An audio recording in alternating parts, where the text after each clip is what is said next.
ก็มีความสนใจที่จะจัดทำหนังสือชุดความรู้เรื่องพระพรหมมงคลฝ่ายวิปัสสนาทองสิริมังคโรศาสนบุคคลคุณภาพกับการเผยแผ่พระพุทธศาสนาก็จะมีการจัดพิมพ์ 2,500 เล่มภาษาไทย 2,000 เล่มภาษาอังกฤษ 500 เล่มท่านที่สนใจร่วมบุญบริจาคได้ที่บัญชีธนาคารกรุงไทยเลขที่บัญชี5111714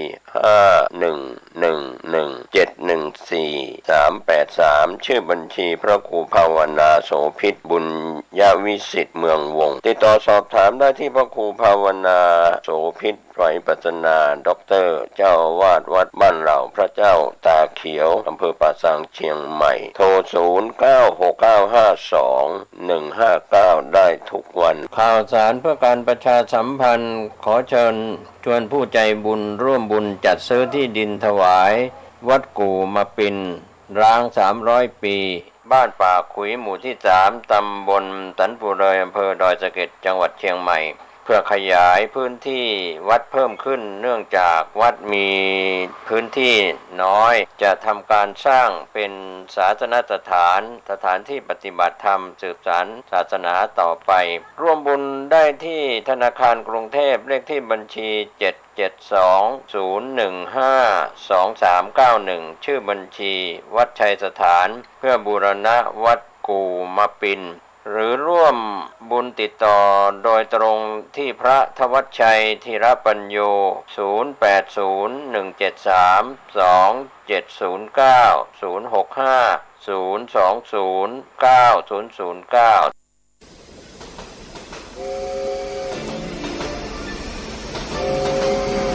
ข่าวสารเพื่อการประชาสัมพันธ์กำหนดการฟังเทศรายการรถด่วนขบวนพิเศษฤดูกาลเข้าพรรษาปี 2565 จัดโดยคณะสงฆ์จังหวัดเชียงใหม่องค์กรเครือข่ายชาวพุทธจังหวัดเชียงใหม่ดำเนินงานโดยกลุ่มหนุ่มสาวจังหวัดเชียงใหม่ขบวนที่ 10 กันยายน 2565 ขึ้น 15 ค่ำเดือน 12 เหนือกลับมายังพุทธสถานเชียงใหม่ 20 นาฬิกาเป็นการจัดงานวันกตัญญูพุทธสมาคมและมูลนิธิพุทธสมาคมเป็นเจ้าภาพขบวนที่ 9 18 กันยายน 2565 แรม 8 ค่ำเดือน 12 เหนือรถด่วนไปยังวัดรังกาตำบลฟ้าห้ามอำเภอเมืองเชียงใหม่จังหวัดเชียงใหม่ 20 นาฬิกาฟังพระธรรมเทศนา1กันขบวนที่ 10 25 กันยายน 2565 แรม 15 ค่ำเดือน 12 เหนือเดินทางไปยังวัดอรัญยวาสตำบลบ้านปงอำเภอหางดงจังหวัดเชียงใหม่ 20 นาฬิกาฟังพระธรรมเทศนา1กันขบวนที่ 11 3 ตุลาคม 2565 ขึ้น 8 ค่ำเดือนเกียงไปยังวัดสันป่าแดงตำบลต้นเปาอำเภอสันกำแพงจังหวัดเชียงใหม่ 20 นาฬิกาฟังพระธรรมเทศนา1กันขบวนสุดท้าย 10 ตุลาคม 2565 ขึ้น 15 ค่ำเดือนเกียงเดินทางไปยังพุทธสถานเชียงใหม่ก็เป็นวันมอบโล่กลุ่มหนุ่มสาวจังหวัดเชียงใหม่เป็นเจ้าภาพในช่วง 20 นาฬิกาก็เป็นรายการกำหนดการรถด่วนขบวนพิเศษเทศกาลเข้าพรรษาในปี 2565 จัดโดยคณะสงฆ์จังหวัดเชียงใหม่องค์กรเครือข่ายชาวพุทธจังหวัดเชียงใหม่โดยมีกลุ่มหนุ่มสาวจังหวัดเชียงใหม่ดำเนินการก็เป็นกำหนดการที่ท่านจะได้ไปร่วมกิจกรรมในส่วนของรถด่วนขบวนพิเศษในปีนี้ก่อนจากยกมือไหว้กันส่งสัญญาณพบกันอีกครั้ง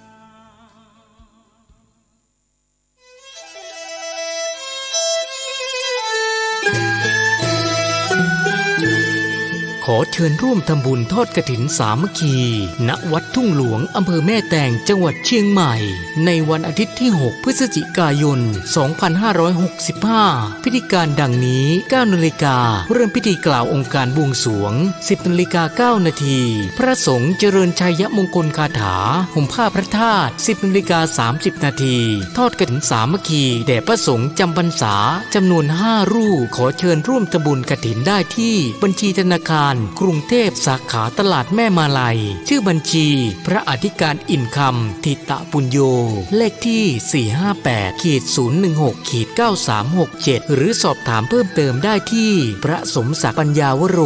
โทร 0819196632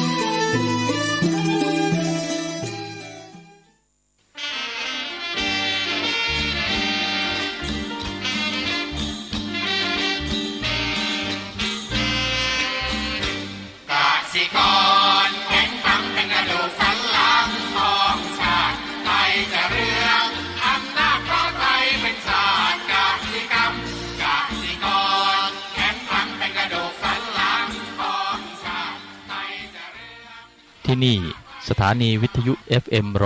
104.50 เมกะเฮิรตซ์วัดฝายหินมหาวิทยาลัยเชียงใหม่จังหวัดเชียงใหม่รายการต่อจากนี้ไป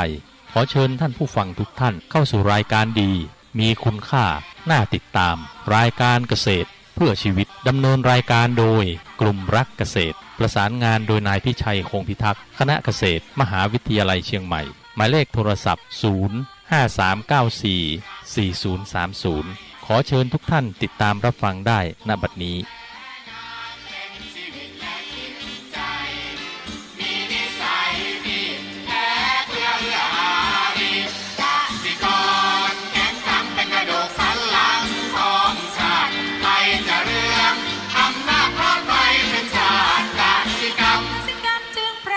เป็นหลักมันอาชีพสำคัญผู้ไทยที่ไรสีใครจะเก็บใครจะแข็งแรงทวีสวัสดีครับท่านผู้ฟังพบกับรายการเกษตรเพื่อชีวิตสำหรับวันนี้เสนอเรื่องตั้งคำถามและหาคำตอบ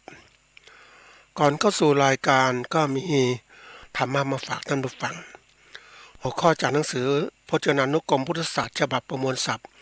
เรียบเรียงโดยประเทศเวทีประยุทธ์ประยุทธ์โต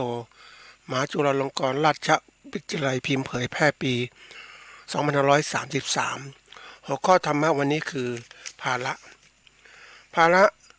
คือมีความหมายคือสิ่งที่ต้องนำพาธุระหนักการงานที่หนักหน้าที่ที่ต้องรับเอา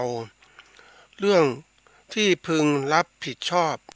เรื่องหนักที่จะต้องเอาใจใส่และจัดทำอันนี้เป็นคำว่าภาระส่วนใหญ่คนมักจะรวมกับคำว่าหน้าที่ด้วยภาระกับหน้าที่คือสิ่งที่ต้องทำอยู่แล้วตามบทบาทที่คนนั้นรับ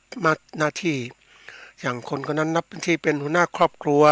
ก็ต้องรับหน้าที่นั้นโดยอัตโนมัติทีนี้ก็จะมีคำว่าภาระมันจะมีส่วนคำเนื้อกิจที่ต้องทำภารกิจคือกิจที่ต้องทำตามเขาเรียกว่าสิ่งที่ต้องนำพามีอยู่เนี่ยหรือต้องรับเอานะเรื่องที่ต้องพึงรับผิดชอบทีนี้หัวข้อนี้มีความหมายหลายอย่างมากท่านผู้ฟังแต่ในที่นี้เนี่ยจะมาพูดถึงเขาเรียกว่าเรื่องที่ต้องพึงรับผิดชอบสำหรับเกษตรกรหรือผู้ประกอบการการเกษตรเราต้องรู้จักรับผิดชอบตัวเราเองในการที่เราทำงานชิ้นนี้มันเป็นงานของเรา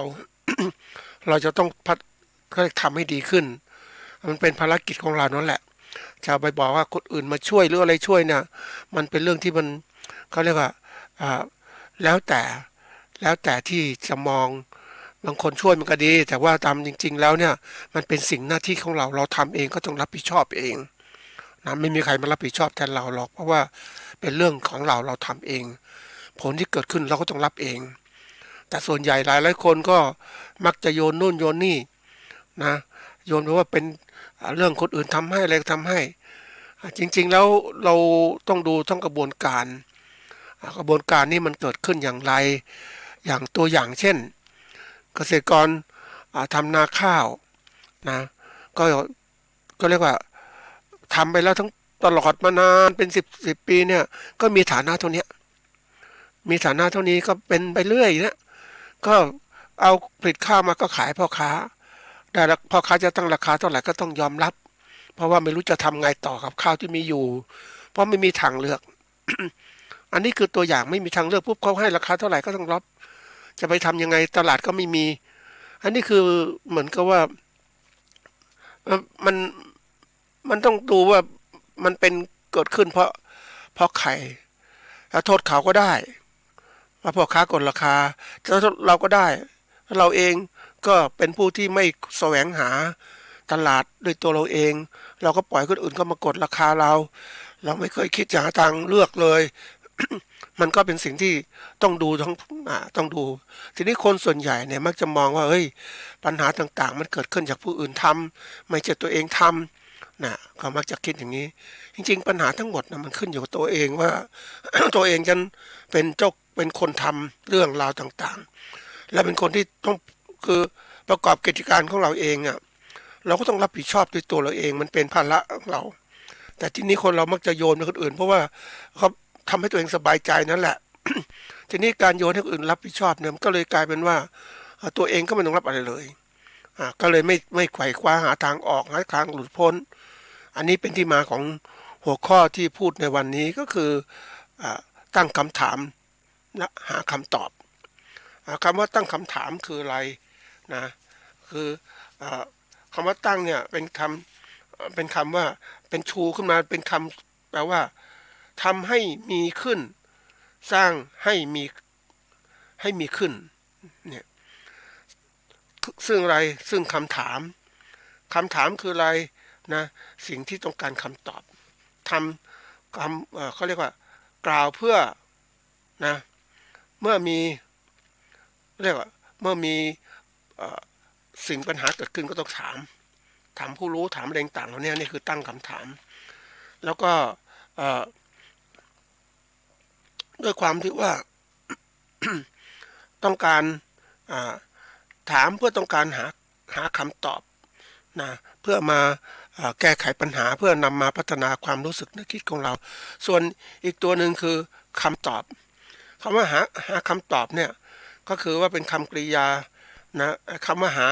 จริงๆต้องเรียกว่าค้นคว้านั่นแหละนะเสาะหาคำว่าคำตอบมีความหมายก็คือว่ากล่าวได้ว่ากล่าวเมื่อมีผู้ถามเกิดขึ้นผู้ถามก็ต้องมีคำตอบการถามการตอบที่เกิดขึ้นนั้นเป็นกระบวนการที่คิดอยู่ภายในตัวเองซะก่อนจะถามก่อนจะตั้งคำถามเนี่ยก็ต้องคิดเรื่องราวต่างๆที่จะตั้งขึ้นมาแล้วก็แสวงหาคำตอบเนี่ยจริงๆก็แสวงหาคำตอบด้วยตัวเองก็ได้คิดเองนะถ้าตัวเองมีสติปัญญาก็สามารถคิดเองได้ว่ามันเป็นยังไง นะคือกระบวนการเนี่ยเขาเรียกว่าเป็นกระบวนการสำคัญมากสำหรับการที่เรานั้นเราเรียกว่าให้การเรียนรู้และการพัฒนาตนเอง การพัฒนาตนเองส่วนใหญ่เนี่ยคนมักจะมองไปพึ่งคนอื่นอย่างนั้นแหละพึ่งการเรียนรู้จากคนอื่นพึ่งนู่นพึ่งนี่นะไม่ได้พึ่งตนเองคือหมายก็ทำความรู้ด้วยตัวเองเพราะว่าอะไรครับคือว่า ตัวเองนั้นไม่มีความสามารถในการแสวงคำตอบบางเรื่องบางราวเพราะว่ามันบางเรื่องราวนั้นมันต้องใช้เวลาในต้นทุนในการศึกษาวิจัยมากมายซึ่งคำตอบนั้นมันค่อนข้างจะต้องมีการลงทุนที่สูงเพราะฉะนั้นคนส่วนใหญ่ก็ใช้วิธีการว่าไปลดระยะเวลาลดต้นทุนต่างๆเพื่อหาคำตอบในการเรียนรู้ได้เร็วขึ้นเรียนรู้ในการอ่านการถามผู้สอนการหาบุคคลที่ประสบความสำเร็จการเรียนรู้จากสิ่งแวดล้อมที่ดีๆที่มันมีอยู่เนี่ยไปดูงานต่างๆนี่ก็เป็นความรู้ที่เกิดขึ้นนะเพื่อมันรวดเร็วนะจากส่วนที่จะทำด้วยตัวเองคือทดลองต่างๆมันบางเรื่องเนี่ยมันเขาเรียกว่าคนเราก็คิดไม่ถึงเหมือนกันคือไม่มีทรัพยากรในการที่จะไปทำสิ่งเหล่านี้ในการแสวงหาคำตอบด้วยตัวเองเพราะว่าอย่างที่กล่าวว่าใช้ต้นทุนและก็แรงงานจำนวนมากเพื่อหาคำตอบยิ่งเราเองอยู่ในโลกของปัญหามากมายทีเดียวเราจะต้องค้นคว้าทุกเรื่องในตัวเราเองมันก็ไม่ไหวเพราะนั้นวิธีการที่คนส่วนใหญ่จะต้องคิดก็คือว่าหาความรู้จากคนอื่นทีนี้ตัวเริ่มต้นเนี่ยในการจุดประกายของความคิดต่างๆเนี่ยมันต้องมาจากตัวเองก่อนตัวเองต้องรู้จักตั้งปัญหาอย่างตัวอย่างชาวนาเนี่ยนะก็ไม่รวยสักทีทำไปอย่างนี้ตลอดก็เรียกว่าเกษตรยังชีพคือทำไปเพราะว่าพ่อแม่ก็ถ่ายทอดมาให้ทำอย่างนี้ทำนาทำอย่างนี้ก็ทำไปเรื่อยก็ไม่ได้คิดอะไรมากเพราะว่าทุกปีทำนาแล้วก็ขายไปแล้วก็เริ่มทำนาใหม่ก็ขายไปอยู่อย่างเนี้ยก็ไม่อยากคิดอะไรเหมือนไปเจอแม่ค้าเนี่ยเขาก็ไม่คิดต้นทุนเท่าไหร่นะก็คือร้านค้าเล็ก เขาเรียกร้านค้าย่อยๆนะแม่ค้าเป็นซื้อเองทำเองก็ขายเองนะเพราะนั้นจะมัวทำรายละเอียดต่างๆเนี่ยเป็นบัญชีมันวุ่นวายมันรู้สึกว่ามันเป็นภาระไม่อยากทำละเอาแค่ซื้อมาขายไปก็พอละหมุนเวียนไปเรื่อยๆเดี๋ยวแล้วมันก็มีขึ้นเองกำไรมีขึ้นเองคิดอย่างนั้นนะแต่ถามว่าถ้าเราทำไปอย่างนั้นเรื่อยๆมันจะมีขึ้นเองขึ้นเท่าไหร่เหลือเท่าไหร่ล่ะคือไม่ได้มีท่านผู้ฟังก็ทำทั้งปีทำนาทั้งปีก็เป็นเท่านี้นะหลายปีก็เป็นเท่านี้ทีนี้มันก็เกิดว่าถ้าเราไม่ตั้งคำถามนะเราก็คงเป็นอย่างนี้ตลอดไปท่านผู้ฟังมันเป็นวัฏจักรอยู่อย่างเนี้ยนะทำไมคนไม่ตั้งคำถามก็เพราะว่าไม่รู้ไม่รู้เป็นตัวหลักเลยไม่รู้จะทำไปทำไมนะและไม่รู้วิธีการจะตั้งคำถามยังไงเพราะพื้นฐานความรู้เนี่ยในการตั้งคำถามตัวเองจะต้องปฏิบัติแล้วมันไม่สำเร็จมันก็เกิดคำถามใช่ไหมแต่ตัวเองไม่เคยทำอะไรไม่เคยคิดอะไรมากมายเรียกทำแค่นี้ก็พอแล้วนะอันนี้คือตัวหนึ่งคือไม่ตั้งคำถามแล้วก็การตั้งคำถามบางคนก็บอกมันไม่มองไม่เห็นน่ะมองไม่เห็นคำตอบนะไม่รู้จะทำยังไงอย่าไปถามมันเลยและอย่างคือว่าความรู้สึกภารกิจการงานที่มันมีอยู่เนี่ยมันทับตัวเองตลอดเวลานะท่านผู้ฟังเหมือนคนที่เผชิญทุกข์อยู่เนี่ยภารกิจที่มันเป็นปัญหาตลอดเวลาหาทางแก้ปัญหาเฉพาะหน้าที่มีขึ้นอยู่เนี่ยมันหมุนเวียนอยู่ตลอดมันไม่จบแล้วมีขึ้นปัญหาเดิมบ้างปัญหาใหม่บ้างมีขึ้นอย่างเงี้ยคนก็เลยไม่มีโอกาสที่จะตั้งคำถามเพราะว่าก็คิดว่าหมดเวลาไปกับการแก้ปัญหาที่มีอยู่เนี่ยนะที่มันมีอยู่ซ้ำซากอยู่เนี่ยนะมันเกิดว่าไม่เคยคิดจะตั้งคำถามในการที่เราจะพัฒนาชีวิตของเราดีขึ้นอย่างไรเราทำแบบเดิมๆนะเหมือนคนนะท่านผู้ฟังถ้าคนเกิดมาธรรมดาไม่อยากคิดอะไรเขาทำเป็น มนุษย์ทั่วไปนะท่านผู้ฟังเหมือนกับสัตว์โลกตัวหนึ่งชนิดหนึ่งที่อยู่กินตั้งแต่เกิดมานะร่ำเรียนมาแล้วก็เติบโตทำงานเสร็จก็เกษียณลาออกก็รอความตายอยู่เงี้ยแล้วถามว่าเฮ้ยมันคือนี่เหรอชีวิตมนุษย์ชีวิตคนมีเท่านี้เหรอบางคนบอกชีวิตคนมีเท่านี้ไม่ต้องไปทำอะไรมากมายหรอกนะอยู่ไปอย่างเงี้ยนะแต่ถ้าเราคิดให้มันลึกเฮ้ยมันไม่ใช่อย่างนั้นมันมีอะไรที่มากกว่านั้นนะมันมีอะไรที่มากกว่านั้นเราทำไมต้องเกิดเราทำไมต้องไปตายแล้วเราตายจะไปไหนแล้วทำไงเราที่ทุกข์ที่เรามีอยู่เนี่ยจะหาทางไม่ให้เกิดทุกข์อย่างไรมันต้องเกิดความคิดอย่างนี้ท่านผู้ฟังถ้าไม่เกิดความคิดมันก็รู้อยู่เรื่อยเหมือนคนนะใช้เสพสุขไปวันๆนึงอย่างเงี้ยเจอมากนะท่านผู้ฟังเพราะอะไรก็คนเราไม่รู้ตักตั้งคำถามในตัวเองว่าชีวิตมันคืออะไรนะมีความหมายอะไรบ้างไหมสำคัญอย่างไรทำไงชีวิตจะดีขึ้นเนี่ยทีนี้ถ้าเราไม่รู้จักคำถามเราก็ไม่หาคำตอบแต่เรามีคำถามในใจของเราปุ๊บจะหาคำตอบมาจากไหนก็ไปหาผู้รู้หาตำราดูเป็นยังไงชีวิตไม่มีมากมีคุณค่ามากไงทำไงจะไม่มีทุกข์ก็เรียนรู้หลักพระพุทธศาสนานี่แหละให้เราเห็นตัวทุกข์เป็นยังไงเกิดขึ้นแล้วหาทางออกยังไงมันเกิดอย่างไรนะนี่คือสิ่งสำคัญแต่คนส่วนใหญ่ก็มักจะเพลินกับสิ่งที่มันเขาเรียกสนุกสนานไปตามโลกนะมันเราเพลินกับสนุกสนานกันทำนาอยู่เนี่ยทำไปหลังสู่ฟันของสิ่งก็ทำไปทั้งที่มีคนอื่นเอาละเปรียบเราก็ต่างๆแต่เราไม่ได้คิดถึงมันก็เลยกลายเป็นเฮ้ยอยู่อย่างเงี้ยไปพึ่งพากันละกันเหมือนเราเนี่ยมีพยาธิในท้องนะเราอยู่ก็มองเห็นไม่เห็นตัวพยาธิหรอกแต่กินอาหารไปเต็มที่เราก็ไม่โตสักทีเพราะพยาธิมันอยู่ในท้องมันแย่งกินอาหารเราหมดเลยเนี่ยอันนี้คือสิ่งที่เกิดขึ้นบางทีเราก็มองให้เนี่ยเด็กคนนี้ท้องป่องเลยเขาอ้วนนะแต่อ้วนเฉพาะท้องแต่แขนขามันก็ไม่เหมือนกับว่าไม่มีกล้ามเนื้อไม่มีอะไรเพราะพยาธิมันกินหมดมันอยู่ในนั้นแล้วก็เลยไม่รู้จักเอาขับถ่ายเอาพยาธิออกมามันก็เลยกลายเป็นว่ามันก็มีตัวที่พาราไซต์นั่นพยาธิมันพาราไซต์ที่แย่งกินอาหารเราก็เลยเติบเป็นอย่างเงี้ยเป็นอย่างนี้คนก็คิดมันธรรมดาไม่ต้องไปอะไรไม่ต้องไขว่คว้าอยู่เงี้ยมันเป็นกรรมของเรามันกรรมคิดเป็นกรรมก็แล้วกันจบนะคนว่าคิดเป็นกรรม นะทั้งที่เป็นกรรมนี่เราไม่ได้สร้างเองคนอื่นเขาสร้างให้เรามาเพราะวิธีการที่เราคิดหาคำตอบก็คือว่ามันทำให้เรานั้นเฮ้ยพยาธิมันอยู่แล้วเว้ย นะต้องหาคำตอบคือไปหาว่าทำไงพยาธิมันเข้ามายังไงนะแล้วก็ทำไงจะออกจากให้ทำมันขับจากร่างกายยังไงแล้วเราจะทำเติบโตยังไงนะนี่จะไม่ติดพยาธิอีกนี่คือการที่จะหาทางพัฒนาตนเอง เมื่อเราเองน่ะ ชาวนาหรือผู้การบางคนก็ถูกคน ผู้ประกันธุรกิจเอารัดเปรียบเยอะแยะแต่ที่นี่ถ้าเราทนได้ก็ทนไปถ้าเราทนน่ะเราอย่าไปคิดว่าทนนะท่านผู้ฟังเพียงแต่ว่าเราหาช่องทางออก คิดอยู่ว่า มันยุติธรรมไหมมันเป็นงี้ไหมเพราะว่าสิ่งที่เราทำเนี่ยใช่มันเป็นกรรมเราเลยคิดเป็นกรรมไม่เป็นกรรมแต่เป็นกรรมเนี่ยที่เราลำบากยากจนเนี่ยเพราะกรรมเหล่านี้เราเองเนี่ยเราไม่ได้ทำคนอื่นก็ทำให้เราเหมือนพยาธิมาอยู่ในท้องเราอย่างเนี้ยแล้วมาแย่งหาเราเนี่ยถ้าเราไม่รู้จักไขว่คว้าไม่รู้จักแก้ปัญหาเนี่ยเราก็ยากจนหรือผอมแห้งแรงน้อยอย่างนี้ตลอดการที่คนรู้จักคิดเนี่ยสำคัญมากนะท่านผู้ฟังถ้าคนไม่รู้จักคิดมันก็เลยเฉยชาอยู่ไปงั้นเรื่อยๆเหมือนคนที่ว่า อยู่กินไปวันๆนึงอย่างพอกินพอใช้กับพอแล้วไม่คิดอะไรคืออยู่ไปอย่างเงี้ยจะถามว่ามันอยู่มันคุ้มไหมในการที่คุณไม่คิดมากๆคุณไม่เคยตั้งคำถามเลยว่าเฮ้ยข้างหน้าจะเป็นอย่างไร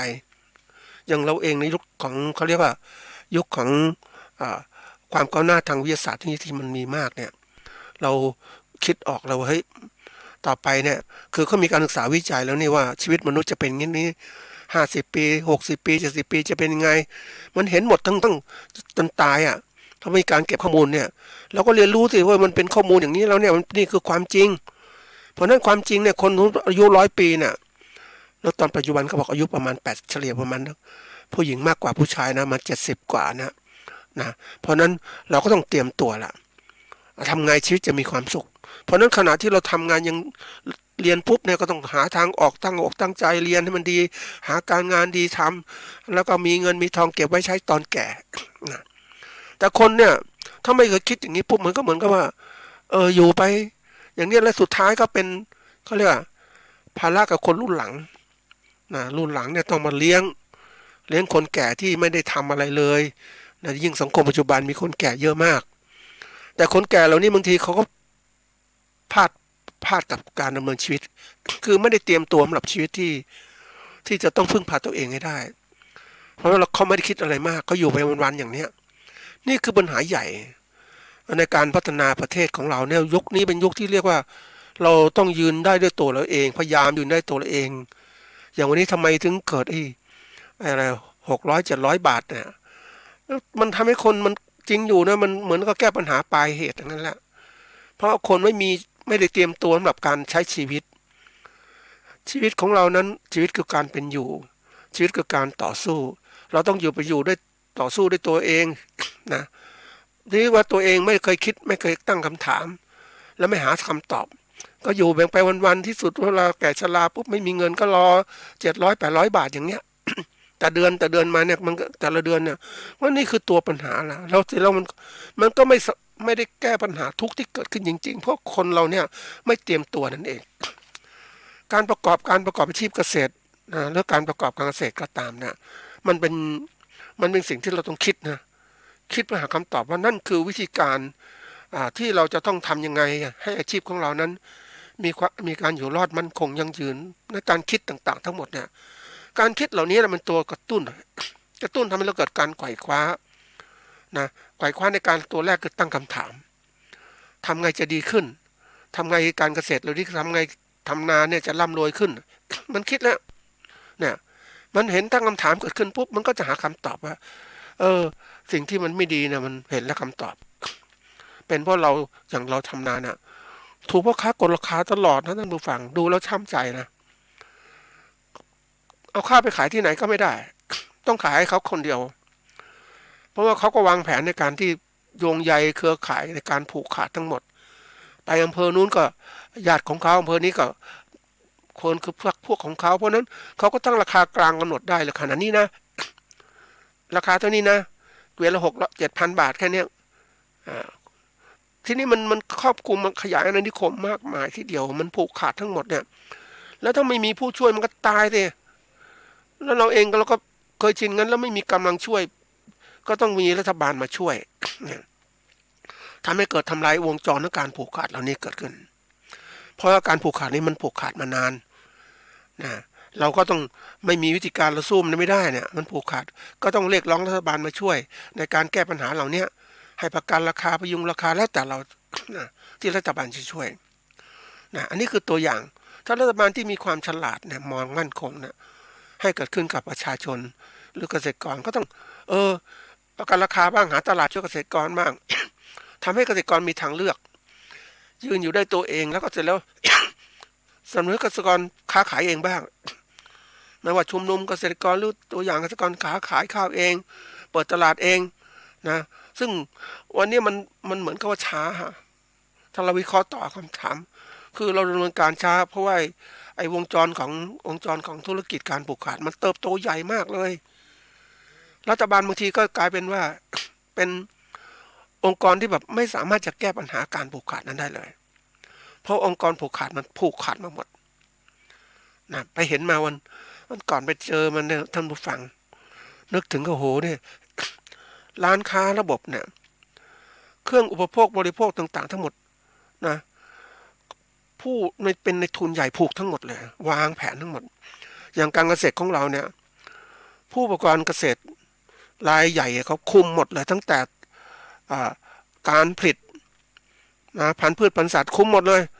นะวิธีการเลี้ยงต่างๆหมดมีของเขาเองหมด แล้วไม่พอแล้วก็มีอะไรต่อก็มีร้านค้าของเขาเองนะมีการค้าการขายคุมหมดเลยแล้วก็ถึงผู้บริโภคแล้วผู้บริโภคจะต้องซื้อของเขาหมดนะมีทางเลือกไหมนั่งดูเขาซื้อขายกันท่านผู้ฟังโอ้นี่แล้วร้านที่มันจะเกิดขึ้นมามันเกิดร้านที่มันค้าขายต่างๆมันจะเกิดขึ้นมาใหม่ก็ยากก็สู้ก็ไม่ได้จะขอจดทะเบียนแล้วทุนมันน้อยนะผู้บริโภคเองก็คิดเอาเฉพาะง่ายๆเขามองอันไหนให้ดีอันไหนสะดวกสบายก็คิดเฉพาะสั้นๆนั่นหมดฟังผู้บริโภคนี่คิดเอาถ้าพูดตรงๆนะเอาเฉพาะตนหนึ่งน่ะขอสบายฉันถูกฉันพอไม่ได้มองว่า ข้างหน้าจะเป็นยังไงถ้าหน้าเกิดผูกขาดแล้วคุณจะตายไหมนะคุณไม่เคยคิด นะคุณไม่คิดถึงข้างหน้าเนี่ยนี่ผู้บริโภคนะคุณที่เฉพาะหน้าสนับสนุนผู้ผูกขาดทั้งหมดเนี่ยแล้วคุณก็ได้ประโยชน์ไปแต่ถามว่าวันข้างหน้าเขาขึ้นราคามาเขาบีบคุณจะทำอย่างไรนี่มันไม่คือความคิดของคนเนี่ยมันถูกอะไรความคิดของคนทำไมไม่คิดตั้งคำถามไม่หาสว่างคำตอบเพราะว่าอะไรก็คือ ไอ้ความที่ว่ากิเลสตัณหาที่มันครอบงำว่าความโลภความโกรธความหลงมันลงว่านี่นะทำอย่างนี้เนี่ยมองแค่นี้พอไม่คิดการไกลคืออยู่สบายแค่นี้ไม่คิดว่ามันจะเป็นข้างหน้าจะเป็นไงไม่สนใจยิ่งนักธุรกิจบางคนหรือผู้ประกอบบางคนฉันไม่สนใจท่านทำธุรกิจของฉันร่ำรวยฉันพอแล้วแต่เมื่อวันหนึ่งนักธุรกิจคุณไม่มั่นคงคุณนั่นปุ๊บเนี่ย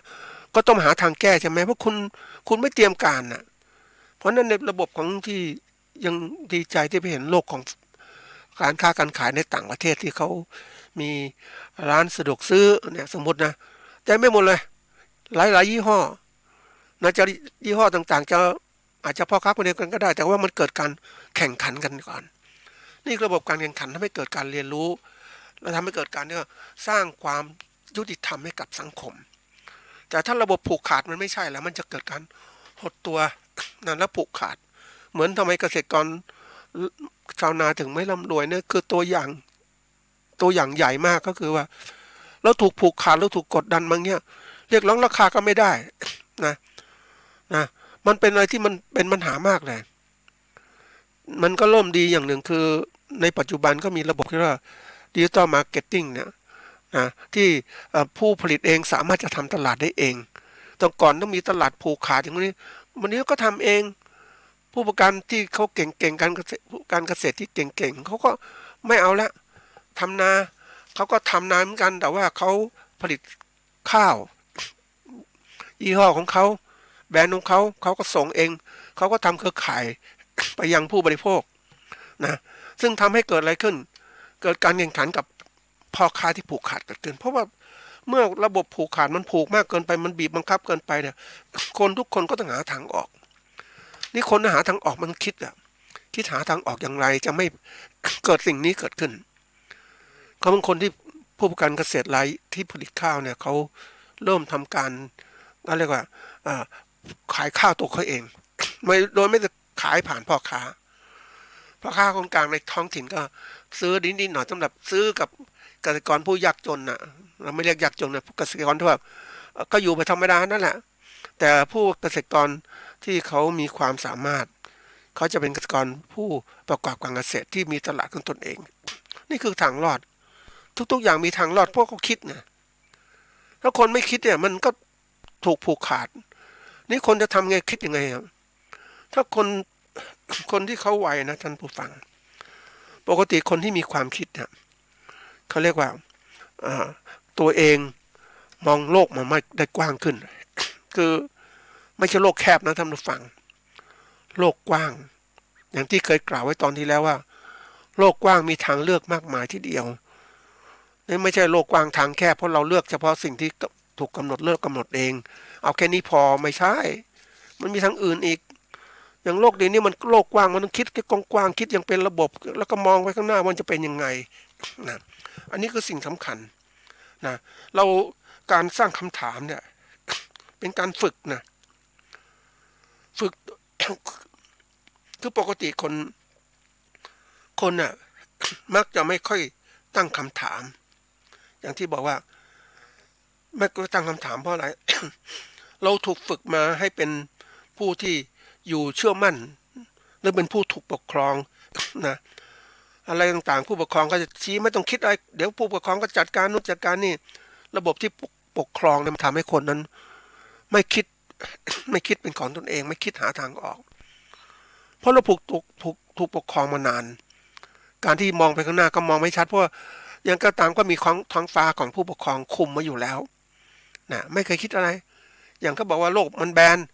ก็คิดแบนอย่างเนี้ยไม่หาคำตอบอย่างเนี้ยแต่เขาคนที่เก่งๆก็เดินทางไปหาคำตอบนั่งเรือไปออกเรือไปมันไม่แบนมันกลมยิงออกไปเอาสูงว่ามันกลมจริงๆเนี่ยมันไม่จะมีคำตอบว่าโลกแบนก่อนคนบางคนบอกผู้ปกครองบางคนบอกโลกมันแบนนะอย่าไปไหนนะอยู่แค่นี้พอนะเดินไปก็ลำบากตกโลกนะอย่างเงี้ยมันก็เกิดขึ้นนี่คือการระบบปกครองที่มันทำให้คนไม่รู้จักคิดอ่ะอันที่สองเนี่ย ตัวเองไม่รู้เรื่องอะไรเลยทำอะไรก็ไม่รู้เมื่อไม่รู้ปุ๊บเนี่ยก็ไม่คิดที่จะตั้งคำถามเพราะไม่รู้ไม่มีข้อมูลข่าวสารไม่มีอะไรเหมือนกับคำว่าไม่รู้เนี่ยมันเป็นตอนตอกย้ำตัวเองไร้ความสามารถเพราะตัวเองโลกปัจจุบันเนี่ยมันไม่ใช่ไม่รู้เราต้องรู้มันบีมครับเราไม่ต้องรู้ว่าเราไม่รู้อะไรสำคัญที่สุดเรารู้ต้องรู้เราไม่รู้อะไร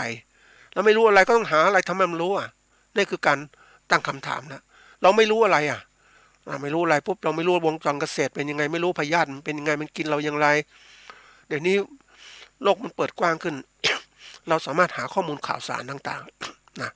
มันมีมากเราอย่าไปเก็บตัวแค่นี้พอมันไม่ใช่หรอกท่านผู้ฟังมันมีอะไรที่มากกว่านั้นอีกแต่การที่คนถูกยับยั้งความคิดเนี่ยสำคัญมากนะคนบอกอย่าไปคิดเลยคิดมากแล้วปวดหัวหยอกแค่นี้พอแล้วนะในสมัยก่อนเนี่ยเจอพ่อแ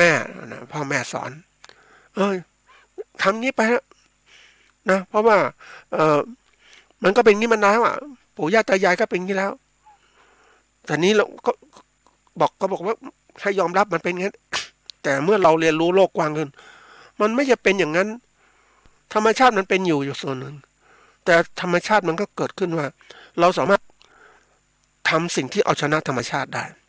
นี่คิดในการหาคำตอบหรือการเปลี่ยนแปลงที่เกิดขึ้นคือคิดต่างจากเดิมนะมันเริ่มคิดแล้วทีนี้ เมื่อเรารู้ปุ๊บก็พยายามคิดหาคำตอบ คิดหาคำถามแล้วก็แสวงหาคำตอบนะ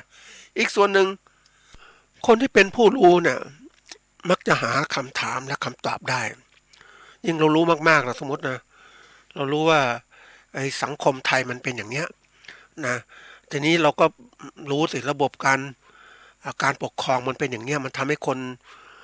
ไม่รู้ไม่ฉลาดอ่ะ เพราะว่าระบบปกครองที่สอนบังคับคนให้คิดเท่านี้อะไรเชื่อเท่านี้มันเป็นระบบปกครองที่แบบว่า ทำให้คนนั้นไม่สามารถจะคิดอะไรต่างๆได้เพราะถูกปกครองแต่เรารู้ให้ไม่ใช่ทำงั้นไม่ได้ถ้าคิดถูกปกครองงั้นแล้วคนจะเจริญพัฒนาอย่างไรเราคิดเราก็มีความรู้เรื่องของการปกครองเศรษฐกิจการเมืองสิ่งแวดล้อมต่างๆมันจะเกิดขึ้นมันเปลี่ยนแปลงเราก็จะเกิดแสวงหาคำตอบหาตั้งคำถามทำไงเราจะดีขึ้นทำไงเราจะดีขึ้นเขาเรียกว่าประกอบการดีขึ้นมีความมั่นคงยั่งยืนเนี่ยทำยังไงมันเริ่มคิดแล้วเพราะนั้นเราเห็นระบบการเมืองการปกครองเศรษฐกิจแบบนี้ปุ๊บเราเริ่มทำแล้วอย่างเรารู้ว่าวันเนี้ยภัยธรรมชาติมันเกิดขึ้นมาน้ำท่วมฝนแรงต่างๆน้ำท่วมเนี่ยและน้ำแรงก็เกิดขึ้นเพราะนั้นวิธีการต้องเตรียมคือขุดบ่อบ้างแล้วก็เจาะน้ำบาดาลบ้างต้องเก็บน้ำไว้ใช้ปลูกป่าต่างๆมันเกิดขึ้นนะโลกร้อนจะทำยังไงก็ต้องยังช่วยกันทำยิ่งปัจจุบันเนี่ยก็มีระบบการกับคนพวกฝรั่งเขาก็เริ่มเจอปัญหาแล้วก็เริ่มคิดเขาคิดมานานนะเขาวิเคราะห์สถานการณ์ของสภาพเรือนกระจกที่ทำให้เกิดความฝนฟ้าผิดฤดูกาลภูมิอากาศผิดปกติเพราะว่าสภาพเรือนกระจกที่มันสะสมมานาน มันสะสมมานานมันเกิดขึ้นมาเขาเริ่มรู้มาแล้วแต่เขารู้แล้วนี่ยังทำไม่สำเร็จเท่าไหร่แก้ปัญหาไม่ได้เพราะคนไม่รู้มันเยอะไงนี่เขารู้เขาหาทางออกเขาก็เตรียมการไปหาที่อยู่ดีๆหาเตรียมการสภาพรองรับการเปลี่ยนแปลงที่เกิดขึ้นเขาก็มีชีวิตรอดแต่คนไม่รู้จักไม่รู้จักเตรียมการต่างๆนะชีวิตไม่รอดไม่รู้จักสะสมอาหารต่างๆแล้วเนี่ยอย่างวันนี้ที่บอกคนเกิดภัยพิบัติ ทางธรรมชาติฝนน้ำท่วมต่างๆนะไม่มีอาหารการกิน นะเพราะอะไรไม่ก็สะสมคนที่สะสมไม่ได้มองเลยทางข้างหน้าไม่เตรียมการคิดไว้เราต้องเตรียมการคิดข้างหน้าว่าจะเกิดอะไรขึ้นบ้างต้องสะสมอะไรบ้างอย่างเราจะแก่ต้องเก็บเงินไว้เยอะๆใช่ไหมเตรียมการใช้ยังไงไม่เป็นภาระลูกหลานมันก็คิดแหละไม่ใช่อยู่ไปวันๆเหมือนตอนนี้เราหนุ่มแน่นก็คิดไปวันไม่คิด นะแล้วไปเจอระบบของการนี่เรียกว่าอย่างไปเจอ โครงการหนึ่งของเขาเรียกของภาครัฐบอกว่ายังสมาร์ทฟาร์มเมอร์อย่างเงี้ย พยายามส่งเสริมเกษตรกรเด็กๆรุ่นใหม่ๆมาทำการเกษตรนะแล้วถามว่าเฮ้ยแล้วส่งเสริมเรื่องนี้ก็เป็นอย่างนี้ปุ๊บเนี่ยถามว่าเฮ้ยคุณให้เขาเป็นอย่างนี้ปุ๊บเนี่ยแล้วคนเขามีทางเลือกเกษตรกรก็มีทางเลือกไอ้ยังมาเนี่ยมันไม่ยังนะเยาวชนลูกหลานเกษตรกรก็มีทางเลือกอยู่ไปทำไมกับการเกษตรอยู่เรานี่ยากจนจะตายไปทำอาชีพอื่นดีกว่าไหมเนี่ยเรียนอาชีพอื่นดีกว่าไหมแม้นผู้ปกครองเองที่เป็นเกษตรกรเองก็ไม่ส่งเสริมให้ลูกมาทำการเกษตรเพราะอะไรมันลำบากเจอปัญหาต่างๆเยอะแยะไปหมดเลยแล้วก็รู้มองเนี่ยคือเจอปัญหาเรื่องทุนนิยมแบบนี้มันจะเกิดขึ้นมาเนี่ยมันไปได้ลำบากมากเลยเพราะนั้นในอย่างนี้มันจะเกิดสำเร็จไหมไม่สำเร็จแหละถ้าคนเขามีความรู้มากเกิดขึ้นแต่ทำยังไงให้คนมีความรู้เกษตรที่ชัดเจนเขามีความรู้เป็นระบบเนี่ยเขาจะรู้ว่าเกษตรนั้นร่ำรวยแน่นอน ถ้าประกอบการอย่างชาญฉลาดมีกลยุทธ์การวางแผนตลาดที่ดี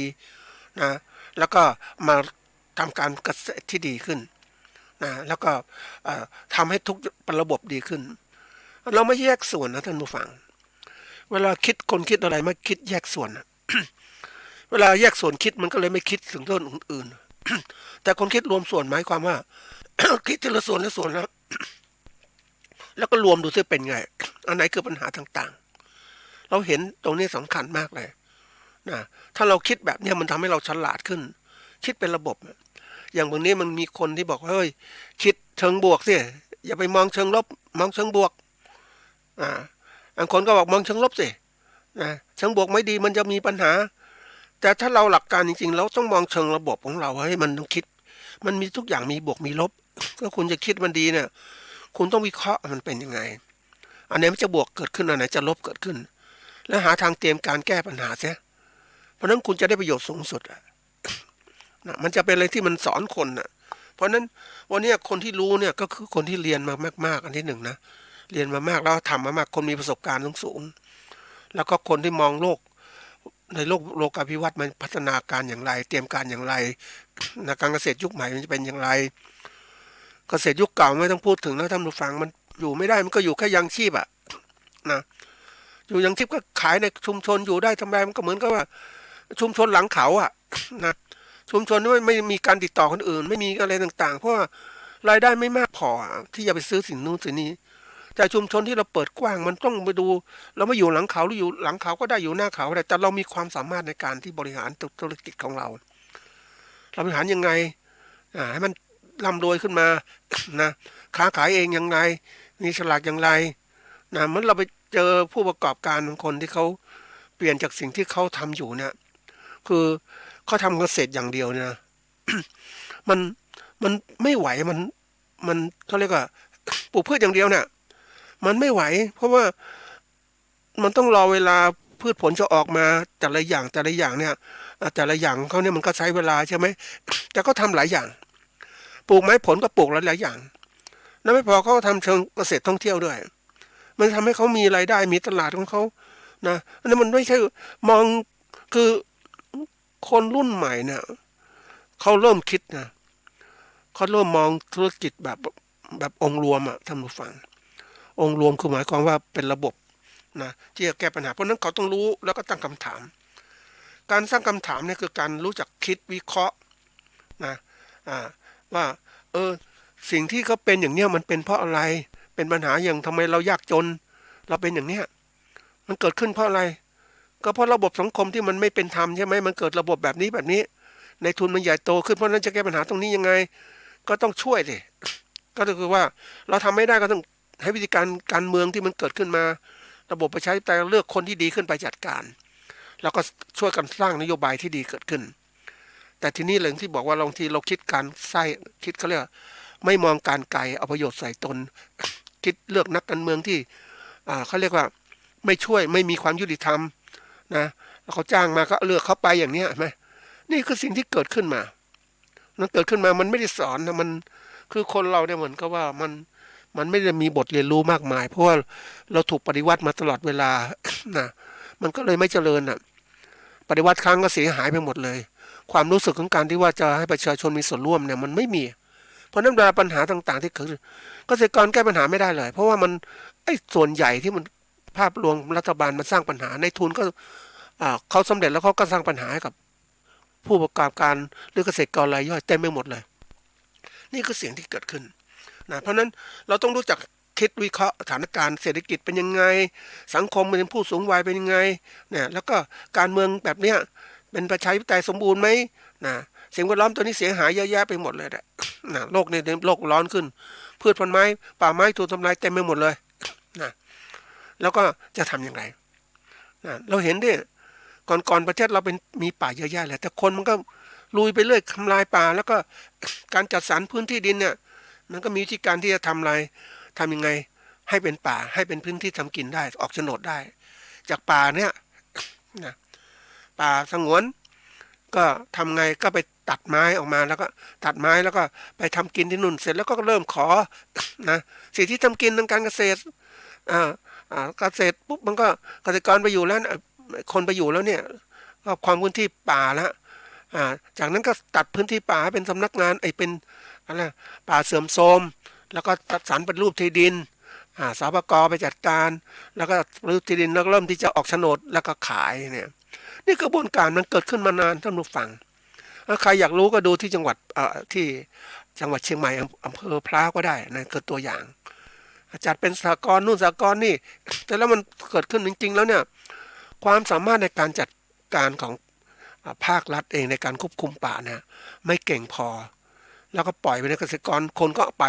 ทั้งที่คนเราก็มันก็มากขึ้นนะแต่ว่าจริงๆแล้วเนี่ยถ้าเรารู้ส่วนใดที่จะดูแลรักษาเป็นป่าต้นน้ำก็ต้องดูแลให้มันดีแต่นี่ไม่ละเดี๋ยวนี้คนไปอยู่บนต้นน้ำข้างบนนะแล้วก็มีการช่วยเหลือบางอย่างเกิดขึ้นมาเขาก็อยู่สบายนะทีนี้มันก็เกิดอะไรกันนะอย่างที่บอกว่าการแก้ปัญหาอย่างดีๆเนี่ยคนอยู่บนภูเขานั่นนะทำลายป่าไม้ก็ อพยพมาอยู่ข้างล่างให้หมดเลยเป็นป่าสงวนดีๆนะไม่ต้องมายุ่งมันนะพื้นที่นี้เป็นอนุรักษ์ป่าอนุรักษ์จริงๆนะมันจะทำให้เกิดความอุดมสมบูรณ์เกิดขึ้นนะการที่จะทำให้คนมีรายได้ก็อยู่ที่ข้างล่างนี่แหละระบบการศึกษามันดีเหมือนกันนะแล้วก็เจริญก้าวหน้านั่นเองแต่นี่ก็มีอีหลักอีเหลือไปอย่างเงี้ยนี่คือตัวอย่างความการพัฒนามันก็เลยไม่ที่ดีมันก็ไม่เกิดขึ้นนี่ถ้าเราสืบวิเคราะห์ปุ๊บเนี่ยมันก็เริ่มละเรารู้จักตั้งคำถามแล้วหาคำตอบคือหาคำตอบยังไงก็อย่างที่บอกว่าวิธีการอันแรกคือสืบค้นดูข้อมูลต่างๆนะอ่านหนังสือต่างๆเยอะแยะ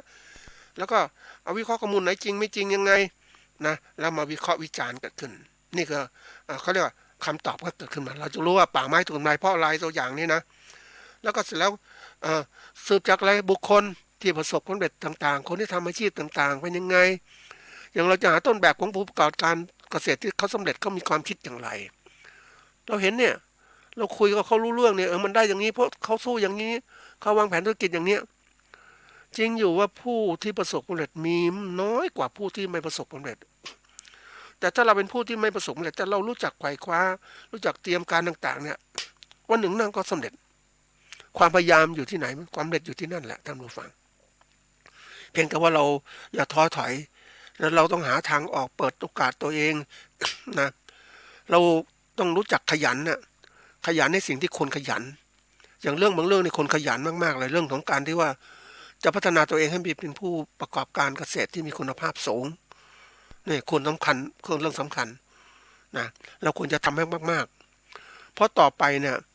เราเป็นผู้ประกอบการมันสอนให้เราคิดนะเราเป็นผู้บริหารนะท่านผู้ฟังไม่ใช่ธรรมดานะผู้บริหารองค์กรของเราคือฟาร์มของเราเองนะมีความเจ้าของฟาร์มคือตัวเรามีความรู้เรื่องการผลิตการตลาดมันจะเก่งขึ้นแล้วจะมีความรู้เรื่องการเมืองสังคมอันนั้นต่างๆตามมาอีกคือที่การยกระดับเป็นผู้ประกอบการมันจะทำให้เรารู้มากขึ้นขยันมากขึ้นรู้จักคิดนี่คือตัวอย่างแต่ถ้าเราคิดว่าเป็นเกษตรกรอยู่เงี้ยมันก็คิดเท่านี้แหละมันก็เลยพัฒนาไม่ได้คนที่จะพัฒนาได้ก็คนที่เห็นความแตกต่างกันขึ้นอย่างเราไปเห็นทำไมเราถึงตัวอย่างง่ายๆทำไมคนจีนนึงอพยพมาอยู่ประเทศไทยเพราะว่าเขาเคยลำบากเขาเคยต่อสู้อยู่ถึงคนมันเยอะแยะมันแย่งกินมาประเทศไทยปุ๊บสบายเลยโอ้โหร่ำรวยกันหมดเนี่ยนี่คือตัวอย่างนะท่านผู้ฟังขณะเดียวกันนะคนที่เป็นเจ้าของพื้นที่เนี่ยโอ้โหยังยากจนอย่างเนี้ยอยู่เท่านี้แต่คนที่ต่างถิ่นเขาเข้ามาเนี่ยเขาเข้ามาปุ๊บเขาจัดสรรร่ำรวยไปหมดแล้วเขาเอาระบบต่างๆทั้งหมดมาจัดทำในการทำธุรกิจที่ผูกขาดทั้งหมดได้ก็เตรียมการยิ่งวันนี้ก็เจอที่ว่าคนต่างถิ่นมาอยู่ประเทศไทยอันนี้ไม่ใช่เรื่องเล่นนะท่านผู้ฟังมันก็น่ากลัวว่าเขามาอยู่ประเทศไทยเพราะเขามีเงินเขารู้ประเทศเขาลำบากเพราะที่ไหนในโลกเนี่ยเดี๋ยวนี้โลกมันกว้างนะโลกมันเขาเรียกว่าคนมีเงินไปที่ไหนก็ได้นะแล้วประเทศต่างๆเขาก็รับเพราะนั้นคนต่างถิ่นก็มีสิทธิ์ในการซื้อที่ดินซื้ออะไรก็เริ่มทำธุรกิจแล้วก็ร่ำรวยท่านผู้ฟังเพราะความที่เขามีความคิดที่แตกต่างมีความคิดในการพัฒนามากขึ้นถ้าเราไม่คิดความคิดที่แตกต่างเราอยู่เดิมๆแบบเนี้ยนี่คือตัวสำคัญนะเราสามารถค้นคว้าต่างๆเราได้นะยังตัวสำคัญที่สุดเนี่ยคือการที่เราแสวงหาคำตอบด้วยตัวเองการทดลองบางครั้งเราเห็นผลนะท่านผู้ฟังเราเห็นผลเนี่ยอย่างตัวอย่างเช่นเราดื่มสุราอย่างเงี้ยเราเมาเราเสียหายเสียเศรษฐกิจเสียเงินต่างๆทั้งหมดแล้วเป็นไงเราเสียเงินแล้วเสียเวลาเสียทุกอย่างหมดเลยเสียชีวิตนะแล้วก็เห็นเนี่ยเพราะนั้นบางอย่างที่อันนี้ถ้าอยากทดลองก็ทดลองต้องเป็นช่วงเวลานะท่านผู้ฟังเห็นอย่างคนเล่น เล่นหวยอย่างเงี้ยหวยจนเยอะแยะเลยมากมายทีเดียวไม่มีการพูดถึงเลยพูดถึงแต่คนรวยๆถามว่าคนรวยที่เล่นหวยมีกี่คนก็หลอกลวงไปงั้นเหมือนหนังสือพิมพ์ที่เขียนไปช่องโทรทัศน์ที่เสนอข่าวไปคนนั้นถูกรางวัลมันแค่หลอกลวงคนนะท่านผู้ฟังที่เราต้องจับให้ได้ว่าสิ่งเหล่านี้มันไม่ใช่จริงมันคนส่วนใหญ่ที่เล่นแล้วมันเสียหายมหาศาลนี่คือการค้นคว้าด้วยตัวเองเพราะนั้นเราจะรู้อะไรดีไม่ดีละเราก็เริ่มที่จะจัดการตัวเองยังไงนะในวางแผนชีวิตของเราอย่างไรจะทำอะไรที่มันเล่นๆอย่างเนี้ยเราชีวิตของเราไม่ใช่เรื่องเล่นๆนะท่านผู้ฟังมันเป็นเรื่องเป็นจริงอะท่านผู้ฟังว่า เราทำเล่นก็ได้เล่นแต่เราทำจริงๆได้ผลจริงๆชีวิตของเราจะได้ไม่ลำบากแต่สังเกตนะท่านผู้ฟังเจอคนที่ทำอะไรไปเรื่อยๆเรื่อยๆไม่เคยคิดการเปลี่ยนแปลงไม่คิดการพัฒนาก็เรื่อยๆอย่างนั้นนะท่านผู้ฟังแต่ขณะเดียวกันรอบๆพัฒนาไปหมดแล้วที่สุดตัวเองก็ยังยากจนเหมือนเดิมเหมือนแม่ค้าคนหนึ่งเนี่ยนั่งคิดโอ้ค้าขายมานะโอ้ลำบากมากนะซื้อสินค้ามาอาหารขายเครื่องครัวนั่นแหละผักผลไม้ต่างๆมาขายในหมู่บ้านนะก็ขายทีนี้ก็แต่ก่อนขับรถไปซื้อจักรยานไปซื้อเดี๋ยวนี้มอเตอร์ไซค์ซื้อเดี๋ยวนี้ก็พัฒนาเป็นรถยนต์ไปซื้อนะนี่พัฒนาการซื้อมาแล้วทีนี้การขายนะก็ขายที่วางขายตรงนั้นนะแล้วที่ในบ้านตัวเองแล้วก็บางครั้งก็ส่งขายไปตามบ้านอื่นก็สั่งก็เอาสินค้าไปส่งขายแต่ทีนี้ว่าความสามารถคือทุนของเขาน้อยเพราะแต่ละครั้งก็ทำธุรกิจเขาทำเขาคิดแค่นี้เขาไม่ได้มีคิดการไกลทำเพื่อการอยู่รอดแต่ว่าอยู่รอดปุ๊บทีมงานก็ไม่มีอันนี้เป็นแม่ค้านะท่านผู้ฟังทำจากคนเดียวลูกๆก็ไม่ช่วยจะผิดกับพวกร้านสะดวกซื้อเนี่ยเห็นไหมสะดวกซื้อนี่เปิดขายปุ๊บเนี่ยเข้ามาตั้งแล้วเสร็จแล้วเดี๋ยวนี้มีระบบใหม่ของเขาคือมีบริการส่งสินค้าใครซื้อสินค้าไม่ต้องมาที่นี่เลยสั่งโทรศัพท์ปุ๊บเขาจะไปส่งราคาอะไรราคาเท่าที่ซื้อที่ห้างเลยนะนี่คือสิ่งที่เขาถามเพราะเขาต้องการควบคุมคือคุมผู้บริโภคทำคือขายผู้บริโภคสำเร็จแล้วก็สามารถแข่งขันกับพ่อค้าแม่ค้านี้ได้ละต่อไปเขาเริ่มสินค้าตัวใหม่คือสินค้าพืชผลเกษตรเขาก็เริ่มค้าขายได้เมื่อเขาขายได้ตรงนี้ปุ๊บเขาก็สามารถที่ครอบครองตลาดได้หมดแล้วถามว่าเฮ้ยแม่ค้าคนนี้ซื้อขายมาเนี่ยนะซื้อขายอย่างเงี้ยไปแล้ววันนี้ขายโอ้ขายไม่ก็ดีนะท่านผู้ฟังเห็นแล้วนั่งโอ้โหนี่ทำไมมันเกิดขึ้นอย่างนี้เพราะว่าอะไรก็คือเขาเนี่ยทำอย่างนี้มาตลอดเขาก็มีความคือไม่มีโอกาสไปเรียนรู้มากมายโลกกว้างขึ้นเพราะอะไรซื้อสินค้ามาขายนะขายแล้วก็เสร็จแล้วขายที่บ้านอันที่คนมันอยู่ที่บ้านก็มีระดับหนึ่งละแต่นี่คนปัจจุบันมันเอาสะดวกสบายขึ้นว่าที่ไหนดีก็ไปก็ยังซื้อสินค้าที่นี่ทำไมเดี๋ยวนี้มีระบบการที่เรียกว่า สมมุติอาหารการกินมันระบบสะดวกซื้อใช่ไหมมันมีเยอะแยะเนี่ยแล้วใครยังมาทำอาหารกินเองไม่ซื้อพืชผักกินเองแล้วหรือคือเรามองถึงว่าพฤติกรรมของผู้บริโภคเปลี่ยนไปมากเลยนะผู้บริโภคก็ไม่มีเวลามาทำอาหารกินแล้วครอบครัวไม่เหมือนครอบครัวใหญ่ครอบครัวสมัยก่อนมันครอบครัวใหญ่พ่อแม่ลูกหลานนะเดี๋ยวนี้ไม่ใช่ละเดี๋ยวนี้มีพ่อแม่นะไม่มีลูกไม่มีหลานเพราะนั้นพวกพ่อแม่อย่างเดียวหรือสามีภรรยามาแต่งสองคนผู้หญิงผู้ชายแต่งกันเนี่ยเป็นครอบครัวหนาเล็กแหละเพราะนั้นเขาไม่มีเวลาทำอาหารการกินมากมายเขาซื้อเอาร้านสะดวกนะที่สามารถกินวันหนึ่งพอแล้วนะเหมือนครอบครัวญี่ปุ่นนะท่านผู้ฟังเจออย่างเงี้ยมันเป็นจริงมันเปลี่ยนแปลงเร็วมากเลยพฤติกรรมผู้บริโภคเพราะฉะนั้นแม่ค้าที่ซื้อสินค้าไปขายเนี่ยก็อยู่ลำบากแล้วที่สุดแล้วไม่มีเงินเพราะต่อไปจะค้าขายยังไงคือการประกอบอาชีพถ้ารู้จักการมองโลกที่มันเปลี่ยนแปลงไปเนี่ยเป็นสิ่งสำคัญที่สุดนะเราจะทำให้เราตั้งคำถามว่าเฮ้ยเราจะอยู่ยังไงล่ะโลกมันเปลี่ยนเหมือนบริษัทหนึ่งเนี่ยทำฟิล์มขายนะบริษัทนะถ้าฟิล์มขายก็ต้องถ่ายรูปเป็นอย่างนู้น สมัยก่อนเป็นฟิล์มใช่ไหมเดี๋ยวนี้ไม่เดี๋ยวนี้เป็นดิจิตอลหมดเพราะนั้นไอ้ระบบฟิล์มก็เลยเลิกเลยนะมันเป็นเรามองเห็นการเปลี่ยนแปลงโลกข้างหน้ามันเปลี่ยนแปลงทุกอย่างเปลี่ยนแปลงหมดมันเปลี่ยนแปลงไปทางที่ดีขึ้นท่านผู้ฟังคนที่ไม่พัฒนาก็ไปไม่ได้ทีนี้ถ้าเรารู้จักตั้งคำถามเร็วขึ้นคนที่รู้จักว่าเดินทางไปต่างประเทศจะเห็นเลยอุ้ยโลกเขาเปลี่ยนงี้นะเดี๋ยวนี้ทำอะไรบ้างอย่างนี้อีกไม่กี่ปีเทคโนโลยีก็เข้ามาสู่ประเทศไทยแล้วเราจะอยู่ยังไงนะเหมือนพ่อค้าแม่ค้าที่อยู่ในพื้นที่นะแต่ก่อนเป็นชุมชนบ้านเมืองต่างๆพ่อค้าพวกนี้เขาก็ค้าขายผูกขาดในพื้นที่แหละแต่นี่มันมีพ่อค้าใหญ่มาอีกระบบผูกขาดใหญ่โตมโหฬารมีทุนมาเพราะผู้บริโภคเนี่ยผู้ซื้อต่างๆก็จะไปร้านใหญ่หมดไม่มาร้านเล็กพวกนี้เพราะนั้นผู้ที่ค้าขายในท้องถิ่นก็จะเลิกละนะไปไม่ไหวการเกษตรก็เช่นกันมันจะเปลี่ยนอย่างนี้เพราะว่าเราต้องตั้งคำถามว่าทำไมมันต้องเปลี่ยนเพราะโลกข้างหน้ามันพัฒนาไปแล้ว มันเกิดขึ้นนี่เราเองต้องรู้จักคำถามว่าเรา เรามักจะต้องคิดอ่ะ คือต้องคิดอ่ะเราจะอยู่นิ่งๆเหมือนก็ทำงานสมัยก่อนไม่ได้แล้วเพราะโลกนี้มันเปลี่ยนแปลงเร็วเราต้องคิดรู้ว่าเฮ้ยเรา เราต้องคิดว่าทั้งหมดนั้นขึ้นอยู่กับเราละเรานั้นเป็นผู้ทำกรรมอย่าไปโทษกรรมมาจากคนอื่นเราทำกรรมนี่กรรมของเราเนี่ยเราทำในขณะนี้แต่คนอื่นเขาทำกรรมมากระทบเราเขาผูกขาดเราเนี่ย นะเราเองเราเป็นยังไงบ้างเราหาทางออกไหมคนอื่นก็ปล่อยน้ำเสียมาหาเราเนี่ยเราเป็นยังไงนี่เราต้องคิดแหละไม่ใช่มองว่าทำกรรมอย่างเดียวทำเราดีขึ้นแค่นี้ในหมู่บ้านเราในบ้านเราคนนี้มันไม่พอเนี่ยนี่ต้องทำมองไปข้างนอกด้วยว่าเฮ้ยมันเป็นอย่างนี้นะเราต้องสู้ข้างหน้านะเราทำยังไงการเกษตรก็เช่นกันนะท่านผู้ฟังมันมีอะไรที่มันเกิดขึ้นเปลี่ยนแปลงมากเพราะฉะนั้นในการฝึกที่จะตั้งคำถามและหาคำตอบเป็นสิ่งสำคัญมากที่ก่อให้เกิดการพัฒนาในตัวเราพัฒนาในการที่เราจะทำให้เรานั้นเป็นเกษตรกรที่พัฒนาแล้วหรือผู้การที่พัฒนาแล้วอยู่รอดได้สบาย เพราะว่ารู้จักคำถามตั้งคำถามและหาคำตอบอันนี้เริ่มต้นจากความคิดเสร็จจากความคิดนี้ก็สู่การกระทำนะเริ่มการปรับตัวต่างๆที่เกิดขึ้น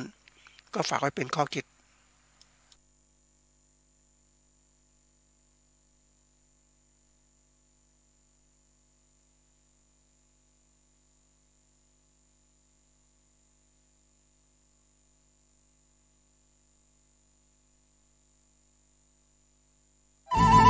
ที่จบไปแล้วนั้นเป็นรายการเกษตรเพื่อชีวิตดำเนินรายการโดยอาจารย์พิชัยคงพิทักษ์